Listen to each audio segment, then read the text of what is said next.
Madam President, I come to the floor to discuss legislation approved by the House of Representatives that would leave taxpayers holding the fiscal bag for a specific category of underfunded private pension plans. My concern with the House-passed bill is not just its immediate cost to taxpayers, but also what it would mean down the road.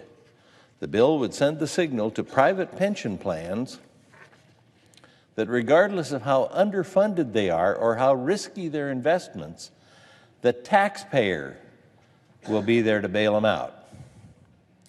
According to the Pension Benefit Guaranty Corporation, multi-employer pension plans are underfunded by more than $637 billion. That's $637 billion underfunded.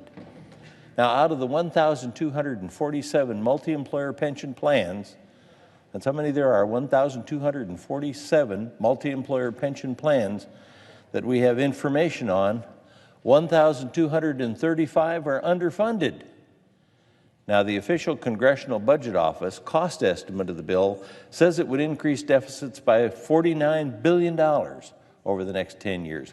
As a separate analysis I requested from the Budget Office points out, the true cost and risk to taxpayers is actually much higher.